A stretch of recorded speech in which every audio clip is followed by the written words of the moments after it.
বিষয়টি আমাদের সবার জন্য অনেক মানে বেদনাদায়ক। তো আমি এখানে আসলাম, এখানে পরিবার পরিজন যারা আছে তাদেরও মানসিক অবস্থা একটু দেখাতে। তো আমাদের মেয়ে আহ নাহিদা সুলতানা বৃষ্টি, সে যুক্তরাষ্ট্রে ইউনিভার্সিটি অফ ফ্লোরিডায় অধ্যয়নরত ছিল।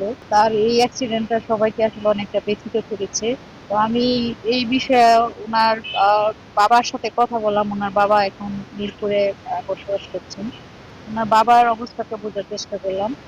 ওনার বাবার যে বিষয়টা, সেটা হলো যে ওখানে আসলে লাশটা এখনো পাওয়া যায়নি, শনাক্ত হয় নাই। সেই শনাক্ত হওয়ার সাপেক্ষে উনি পরবর্তী চিন্তাটা করবেন, সেটা উনি জানালেন। আর উনার যে বিষয়গুলি আছে, যে মেয়ে যে জিনিসগুলি ব্যবহার করছে সেই জিনিসগুলি যেন উনি ফেরত পায়, এগুলি স্মৃতি হিসেবে থাকবে।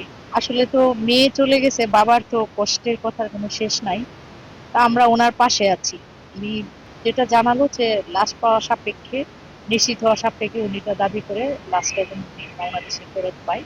তো আমরা ওনার পাশে থেকে সহযোগিতা করি। তো সহযোগিতা পাবে, দেখেন উনি হচ্ছে, আমাদের তো একটা ইনফরমেশন লাগবে যে উনি কার মেয়ে, বা ওনার যে অ্যাড্রেসটা সেই অনুযায়ী উনি লাশটাতে চাই। তো সেটা একটু একটা আবেদন থাকলে আমি বাকিটা আমার পক্ষ থেকে যেটা প্রসিড করার যোগাযোগ করে সেটা করি। আর কনসার্ন সকল কর্তৃপক্ষ কিন্তু বিষয়টা নিয়ে বেশ সচেতন আছে।